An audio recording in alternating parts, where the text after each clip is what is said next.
na nossa aula de matemática, nós vamos fazer uma breve abordagem acerca do conjunto dos números naturais.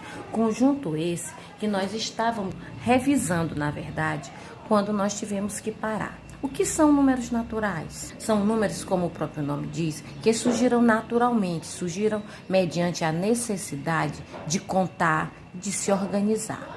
Sendo que esse conjunto de números naturais, ele é um conjunto infinito, porque nós sabemos que os números eles não têm fim. Então, ele é um conjunto infinito. Ele é considerado o mais simples e é representado pela letra N. É a letra que representa o conjunto dos números naturais. E quais são esses números naturais? Os números naturais, eles têm o início no zero, né?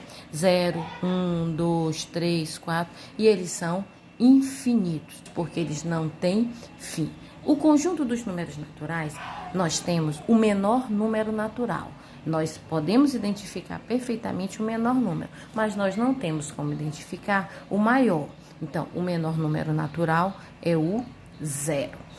Esses números naturais, eles podem ser expressos ainda em uma semirreta. Seria uma semirreta, por quê? Porque tem um começo e ela é infinita para a direita. Muitas vezes, em muitos livros, a gente usa ou olha a representação, aliás, a nomenclatura reta. Mas eu, particularmente, vejo que não é uma reta, e sim uma semirreta, porque tem uma origem, tem um começo e não tem fim. Então, se nós formos colocar esses números na semirreta, né? Então, vai ter 0, 1, 2, 3, 4 e eles são infinitos. Esses números, quando eles são dispostos na reta, fica muito mais fácil para nós analisarmos, fazermos as comparações.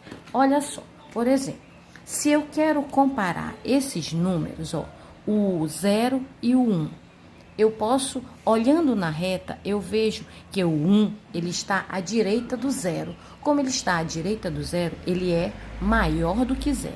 O 4, ele está mais distante ainda. Ele está à direita do 0 e está mais distante ainda. Então, ele é bem maior. Quando nós comparamos dois números naturais, nós utilizamos esses dois sinais aqui, ó. Lembram qual é o nome deles? Pois é, esse aqui é o sinal menor e esse aqui é o sinal maior. Então, eu posso colocar, por exemplo, ó, 3 e 2. Quem é maior? Com certeza é o 3. 3 maior que 2. Todos os números naturais, eles têm um sucessor. É um número que vem depois. Eu tenho bem aqui o 1. Quem é o sucessor de 1? É o 2. Quem é o antecessor do 1? É o 0. Mas nem todo número natural tem um antecessor. O 0, ele tem um sucessor, mas ele não tem um antecessor que seja natural. Portanto, todo número natural tem um sucessor, mas nem todo número natural tem um antecessor. Esses números, quando eles são colocados na reta, eles obedecem uma sequência: 0, 1, 2, 3, 4, 5 e assim por diante. Qual é aqui a ordem? Eles estão na ordem crescente, não é? Ou seja, do menor para o maior. Eles estão obedecendo uma sequência. Ela pode ser tanto finita quanto ela pode ser infinita. A sequência finita, ela tem fim. E a sequência infinita, ela não tem fim. Por exemplo, um exemplo de sequência finita. Eu vou e peço a vocês. Quais são os números que estão compreendidos entre 3 e 7, por exemplo? Então, nós vamos ter quem? 4, 5 e 6. Eu tenho uma quantidade específica de elementos. Mas se eu peço a vocês, eu quero os números naturais maiores que 6. Nós vamos ter quem? 7, 8, 9, e eles são infinitos.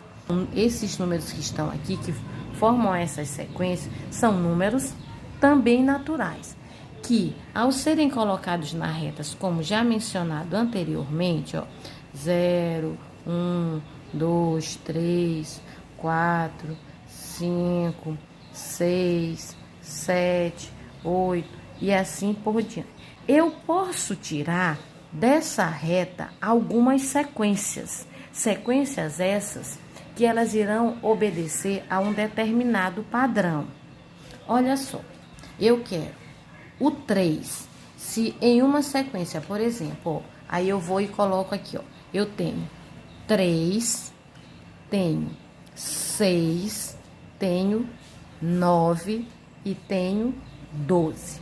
Analisando aí, qual é o padrão? Qual foi o padrão que foi utilizado? 3 mais 3 vai dar 6. 6 mais 3 vai dar 9. 9 mais 3 igual a 12.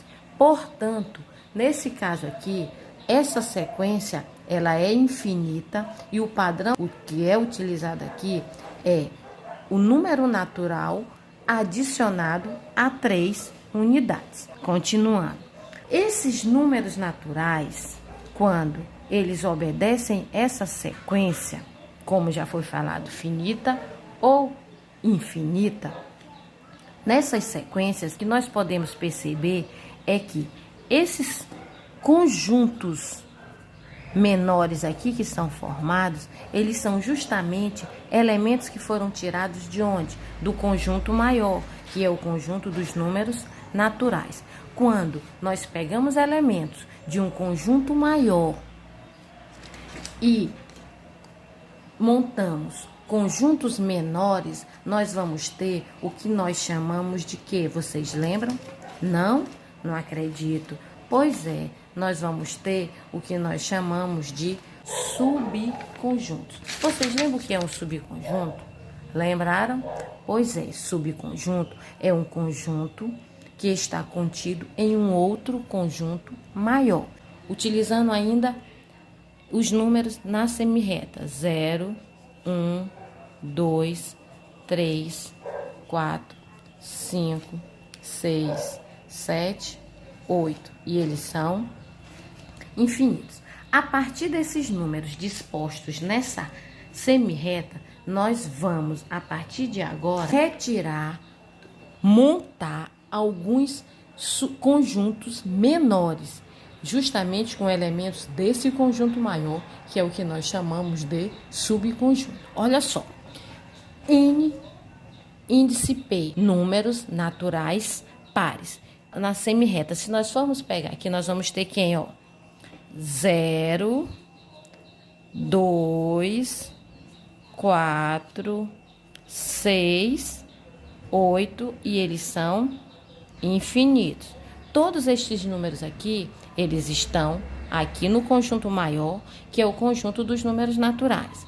Depois nós temos um outro subconjunto, N índice I, números naturais ímpares. Lá em cima, quais são os elementos que são naturais e ímpares? Nós temos quem?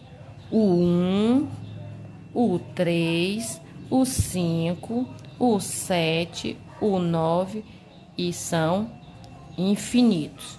Nós temos ainda os números naturais primos. São aqueles números que só têm 2 divisores, 1 e ele mesmo. E dentre os números primos, só existe um que é par, que é o numeral 2. Os demais são todos números ímpares. Aí você pergunta: professora, ímpar é primo? Não, nem todo número ímpar ele vai ser primo. Por exemplo, o 9, ele é um número ímpar, mas o 9 não é primo, ele é um número composto, porque ele tem mais de 2 divisores.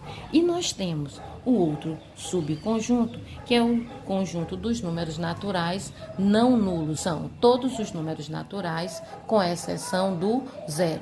todos os elementos menos o zero. Então, é 1, 2, 3, 4, 5 e assim por diante. Ok? Tudo bem? Deu para compreender direitinho? Espero que sim. Qualquer dúvida, estou à disposição.